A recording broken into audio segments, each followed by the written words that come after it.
She wasn't supposed to feel anything. Ronnie stood by the window, her violet eyes absorbing the golden rays filtering through the Earth home's dusty curtains. The sun fascinated her, so different from the sterile, artificial light of her world. Behind her, Cuman entered silently, groceries in hand, freezing when he saw her still there. "You stayed," he whispered. Ronnie didn't answer. She didn't need to. Her silence echoed louder than words, and her eyes, usually blank and analytical, held something foreign now. Softness, doubt, pain. He took a step forward. She didn't move. "You're not here for research anymore, are you?" She looked away, down to her hands that had once recorded heart rate fluctuations, fear patterns, and limbic responses. Now they trembled, not from calculation but from confusion. Cuman exhaled, closing the distance. "You're afraid. I don't know what I am anymore," she finally said. "But I know this. I was never meant to break protocol. And yet, it's your love that did it." A tear, a real one, slipped down her cheek. And that's when he realized the alien girl standing before him wasn't his captor or experimenter. She was a casualty of love. And Earth would never be the same. Before Ronnie ever set foot on Earth, she was perfect. A synthetic marvel of logic and precision, constructed by the Oralix High Council to monitor primitive emotions and predict planetary collapse. She wasn't born. She was activated. And she wasn't supposed to feel anything. Earth was just another data point. Her kind had observed humans for decades, labeling them unpredictable, emotionally erratic, self-destructive. That made them a threat or a resource. Ronnie's mission was simple.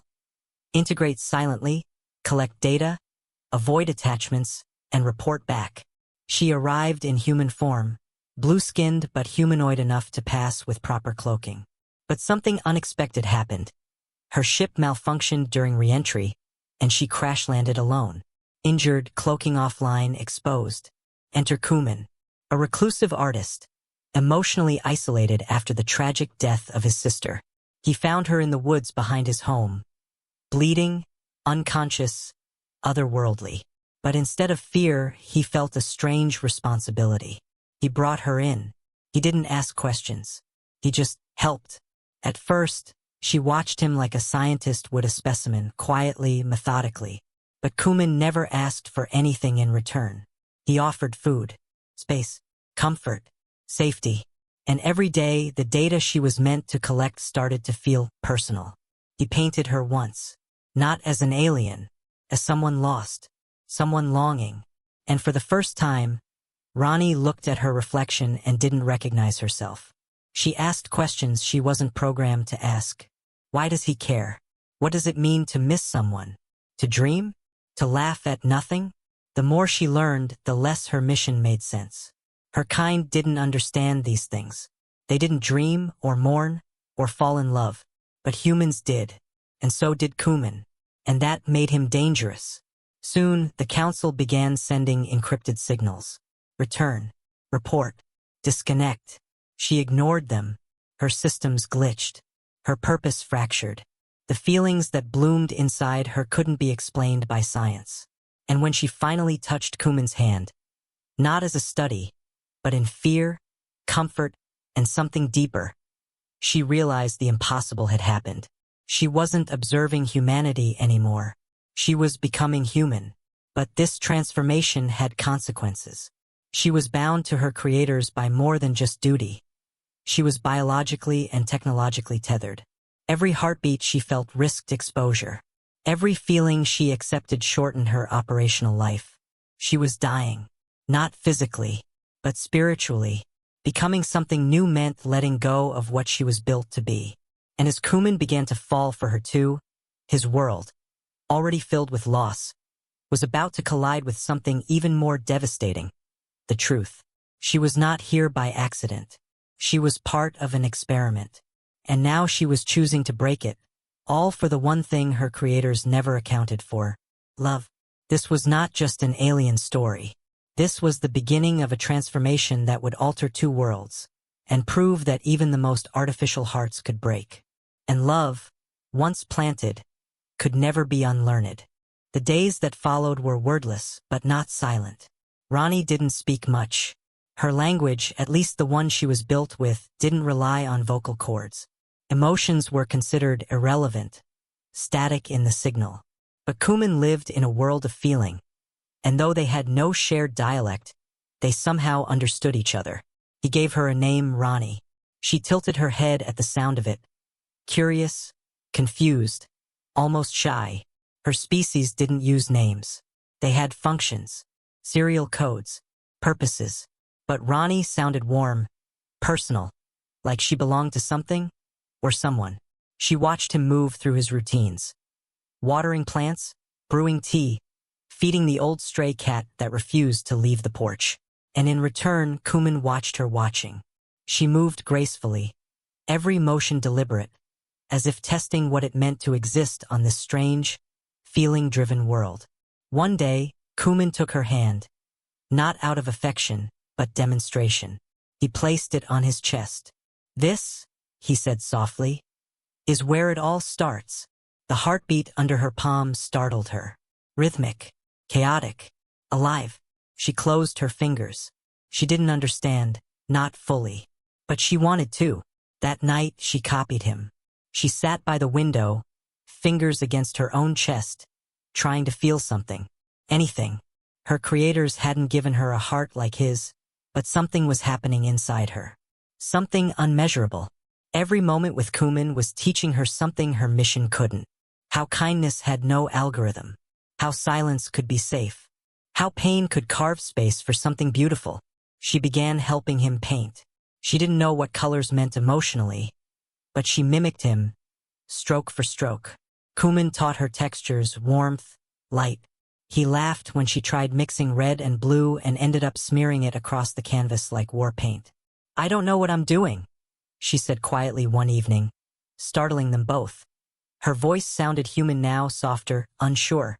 "You're learning," he replied. One night, a thunderstorm rolled in. Power went out. The house groaned in the wind. Cuman found Ronnie standing in the hallway, her skin dimly lit by bioluminescent pulses, signs of fear in her kind. Without thinking, he wrapped a blanket around her shoulders and pulled her to the couch. They sat there, not speaking, as lightning lit the sky like flashes of forgotten memories. She looked at him then, not as her subject or her temporary host, but as something dangerously close to home. "I think I'm breaking," she whispered. Cuman turned to her, brows furrowed. "Breaking? My programming, the tether, the rules they embedded into me. It's all dissolving." He didn't ask what that meant. He didn't try to fix her. He just took her hand again, gently this time, like she was made of glass, and she felt it. Not data, not duty, but belonging. The next day, she brought him a flower from the woods. It was wilted, odd-colored, barely holding its shape, but she offered it to him like a sacred artifact. He smiled, took it, and placed it in a jar by the window. "That's called a gift," he said. Ronnie nodded, filing the word away, but not for analytical purposes anymore. She simply wanted to remember. Something had shifted. She no longer saw humans as unpredictable specimens. She saw them as messy, fragile, resilient beings capable of creating meaning from chaos. They weren't perfect, but they weren't programmed either. They were free to feel, to fall, to forgive.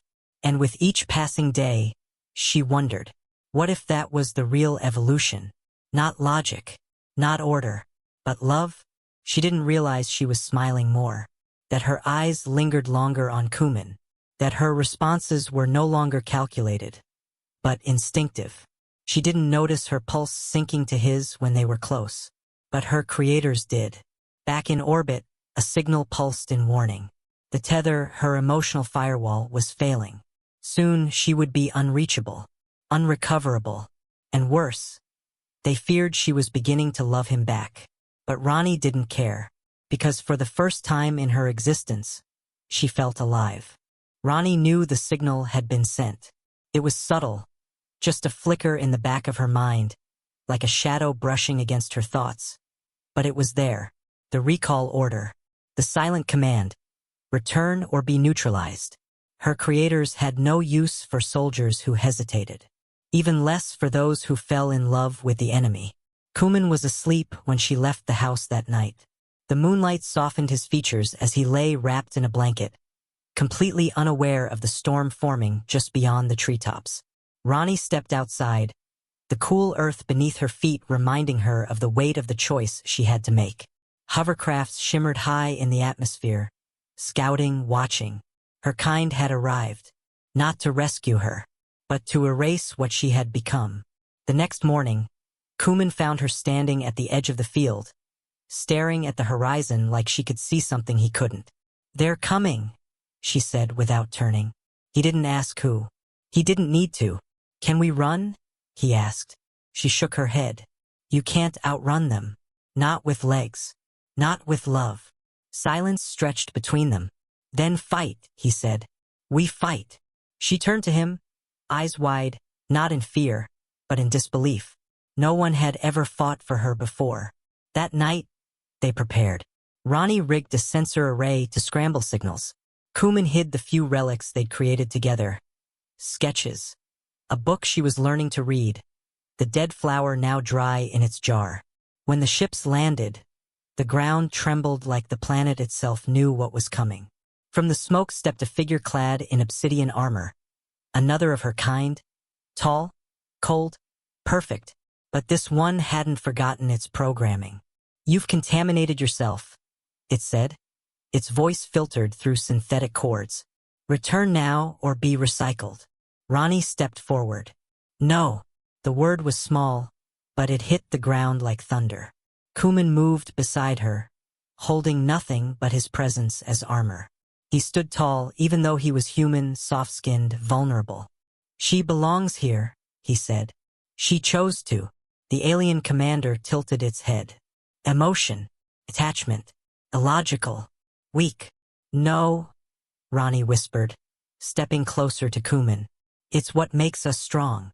The commander raised a hand, and a pulse cannon began to form. The air shimmered. Ronnie didn't wait. She lunged, faster than human eyes could follow. She struck not to kill, but to disable. And as they fought, Cuman screamed for her. But she was already lost in motion, in duty, in war, and in love.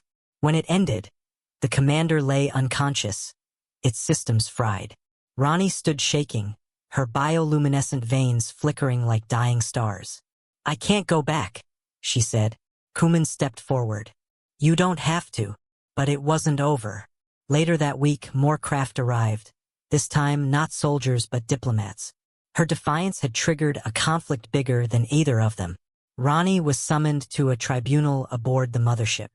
Cuman went with her, refusing to let her stand alone. The halls were silent, cold. Everything gleamed like perfection, yet felt dead. The trial began. Alien officials surrounded her. Probes hovered. Questions pierced. "Did you touch the human? Did you feel? Did you love?" She looked to Cuman, his hand trembling in hers.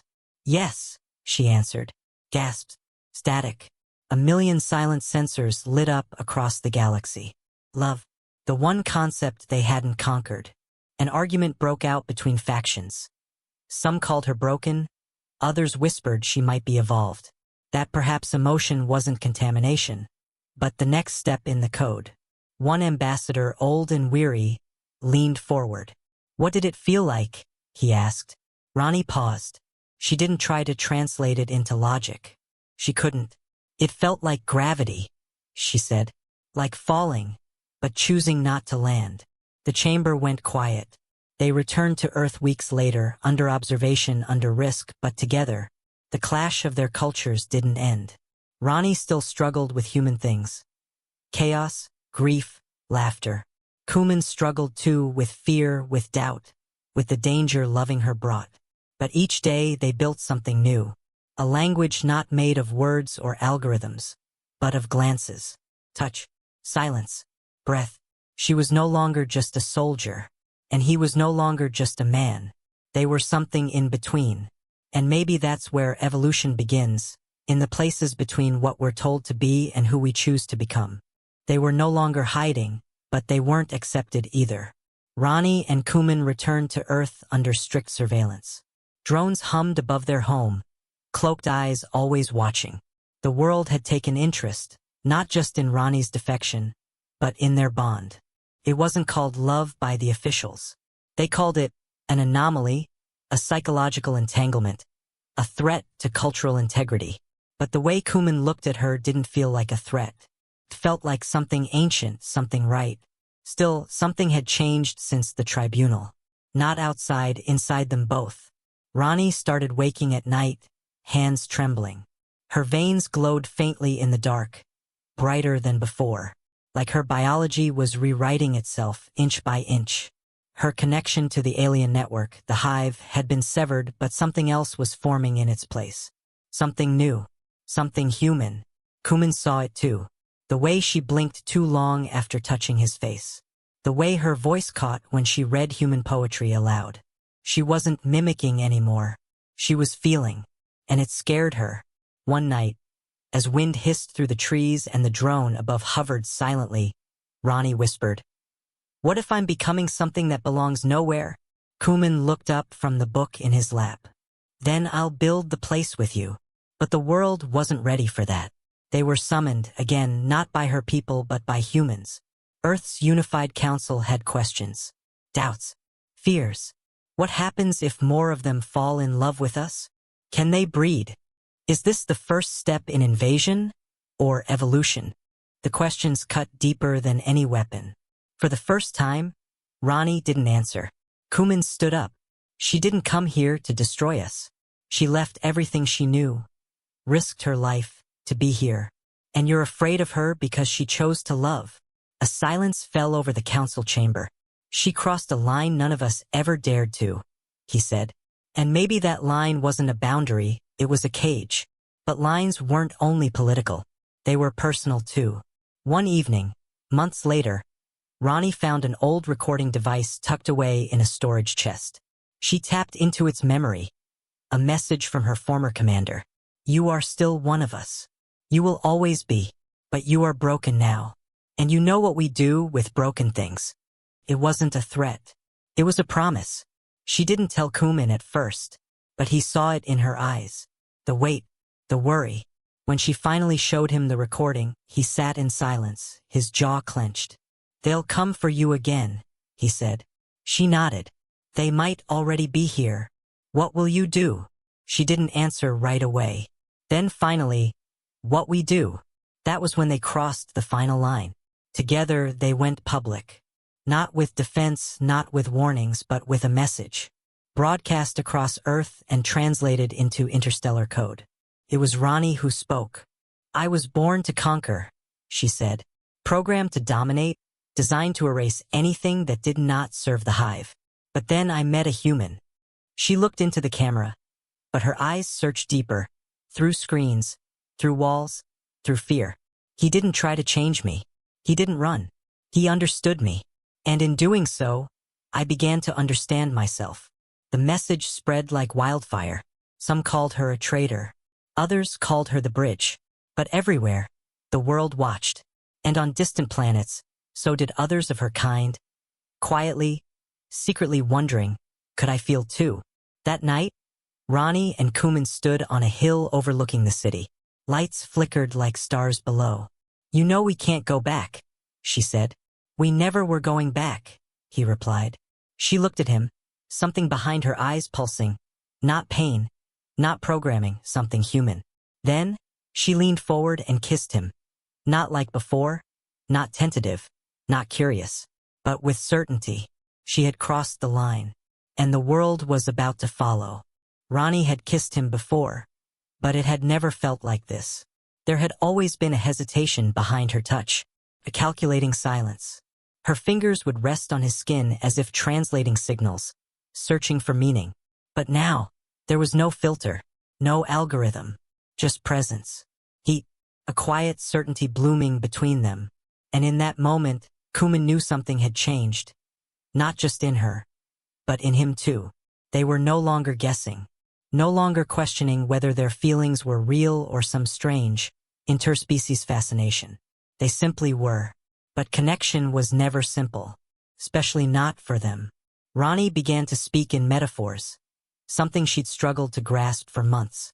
She'd compare the stars to freckles on the universe's skin.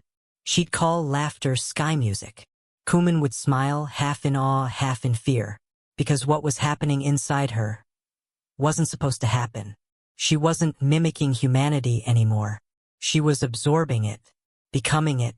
One evening, as they lay beside a shallow creek beneath the open sky, she reached out and touched his chest, right over his heart. "I know what this means now," she said. He looked at her. "What?" "When I'm with you," she said, "I feel heavy, but not in pain. More like grounded." Cuman placed his hand over hers. "That's called being seen." She closed her eyes. "Then maybe I was blind before." Still, not everyone believed in this shift. When their public transmission reached alien systems, reactions rippled like waves across the galaxy. Some species dismissed it as contamination. Others took interest. Quiet messages arrived through encrypted channels, whispers from other defectors. Soldiers like Ronnie who'd experienced brief, inexplicable emotions in the field. Empathy, wonder, grief. It was spreading. The idea that emotion wasn't weakness, but the final step in evolution. Earth's leaders grew uneasy, not because Ronnie was dangerous, but because she was changing their assumptions. Every law written to keep species apart now felt outdated, obsolete. And then came the moment that shattered everything. During a joint conference held between Earth and two neutral alien factions, Ronnie was asked to speak again. Not as a representative of her kind, but as someone who had stepped between two worlds. Her voice didn't tremble. "I was designed for precision," she said, standing in front of dozens of envoys and an audience of millions watching remotely. "To eliminate chaos, to calculate outcomes. And yet, the most profound thing I've experienced couldn't be measured or explained." She turned toward Cuman, seated silently in the front row. "I loved him before I even understood the word." Murmurs rose across the chamber. Some smiled. Some recoiled. Then she added, "Emotion did not weaken me. It freed me. It made me something more." That speech was replayed across every channel. It was studied, debated, translated into 100 languages. Some called her the beginning of the end. Others called her the key to a new future. But for Ronnie and Cuman, none of that mattered as much as what happened after. Because when they returned home that evening, something strange occurred. Ronnie laughed, not a soft chuckle, a deep, full laugh that shook her shoulders and startled Cuman so much he dropped the glass he was holding. It shattered. She gasped, "I'm sorry," but he only laughed too. For the first time, there was no fear, no tension, no need to explain anything. They were just two beings, sharing a space, a silence, a heartbeat. The shift had happened, and the confusion was gone. There was no ceremony, no global declaration, no final battle. The world didn't end, and neither did theirs. Instead, it began quietly. Ronnie no longer woke with command codes pulsing behind her eyes. The ghost of the hive, the collective voice she once belonged to, had faded like static in a distant room. In its place was silence. A strange, raw silence that no longer scared her. It was her own mind, her own body, and it belonged to her now. Cuman still painted. He used colors he never thought to blend before. Violets and silvers, tones that reminded him of Ronnie's skin in the moonlight. His work had changed too. It wasn't about grief anymore, or memory. It was about now, about presence, about someone who had fallen from the stars not to conquer but to feel. They lived simply. Some days were hard. Ronnie didn't always understand human customs. She didn't always get jokes. She still flinched at sudden noises, at certain phrases that reminded her of commands. She sometimes stared into the distance, lost in calculations that no longer served a purpose. But Cuman would pull her back gently, always with patience. One day, they found a child on the edge of town, alone, dirty, frightened.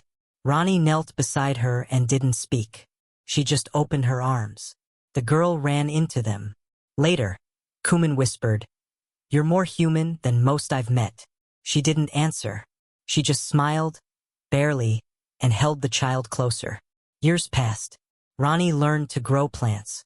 She started humming, off-key, tuneless, but real. Cuman built a workshop where humans and aliens could come and create side by side. Not with orders, not with suspicion, but with shared hands. Their home became something else. A refuge, a beginning, and word of it spread, not as myth, but as proof. Proof that connection was possible between species. That love wasn't bound by biology or history or programming. That change could begin with one broken command line and end in something strong enough to rewrite reality. More of Ronnie's kind began to question their orders. Some came in secret, hiding in human clothes, sitting in circles and simply listening. Others brought offerings, fragments of their own memory cores, hoping to feel what she now lived. She told them the truth. There was no shortcut to feeling, no algorithm for love. You can't measure connection, she said once. You can only give it.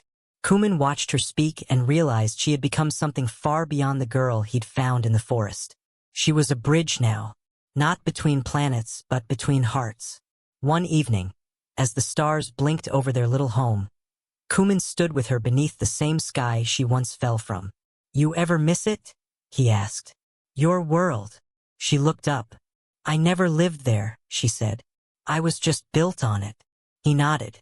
Then she reached for his hand and placed it over her chest, just like he once did, long ago. It started here, she said. And it always will. There were no perfect words, no dramatic swells, just two beings standing in the dark, alive, changed, together. A man who had lost everything, an alien who had never known what she was missing, and a new kind of future, quietly unfolding between their joined hands. Because beginnings don't always come with explosions. Sometimes they come with healing. Sometimes they come with love. And sometimes they fall from the stars.